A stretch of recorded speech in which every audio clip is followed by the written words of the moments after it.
What are the major impacts of climate change in your country, and what the project is doing to address these climate impacts?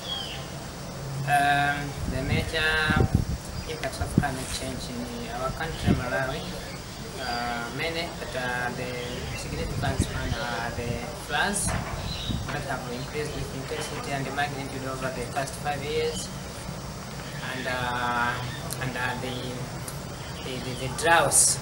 The droughts also have increased with magnitude and intensity over the past 5 years, and this have caused immense suffering among the subsistence farmers, mainly women, in our country, Malawi, particularly in the district I'm coming from, Gondwe. And what the project is doing to address this climate change impacts? The project started with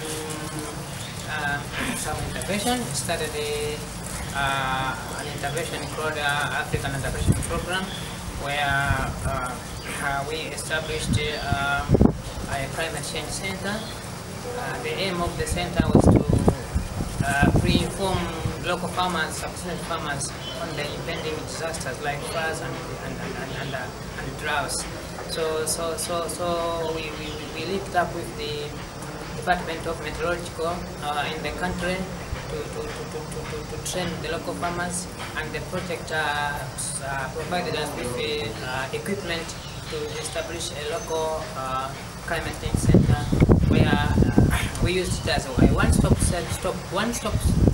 center where farmers could come and get information without necessarily relying on the radio.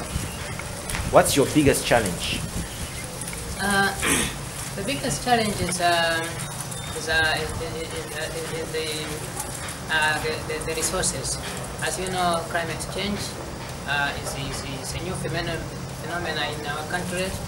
We need probably for support from government and partners, and for us to convince that this is an issue that is staying with us. It's taking time.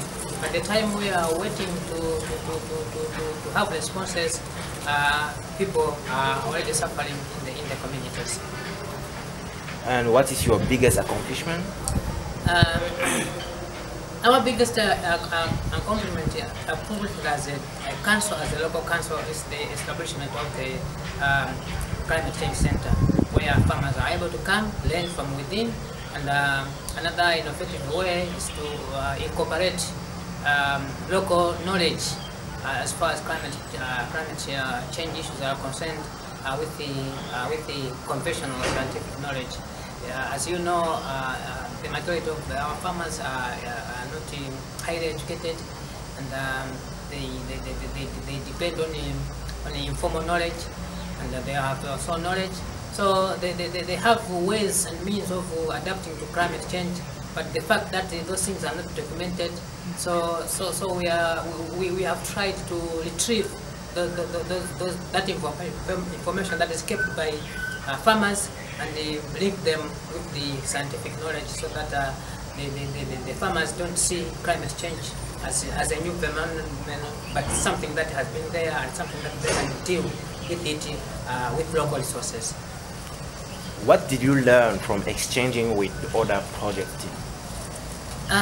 This project has been an eye-opener for us, and especially for me, especially only the opening an insurance for climate change for farmers. You know, most of our farmers are very poor, and when a disaster like a disaster or a flood has struck, it becomes so difficult for them to bounce back. And we feel with the climate change insurance, it won't be difficult for them to bounce back and they lead their normal livelihoods. Another lesson from this workshop is it's about the involvement of women. Of course, where I come from, women are those that are involved in whatever livelihood activity is taken, but they are not given that, they are not empowered much to make their own decision. They do it as their everyday everyday responsibilities without knowing that they are contributing much. So this workshop has at least shown us that women are empowered. What they do every day is in fact responding to climate change and livelihood activities in their communities. Thank you for your time. Thank you very much.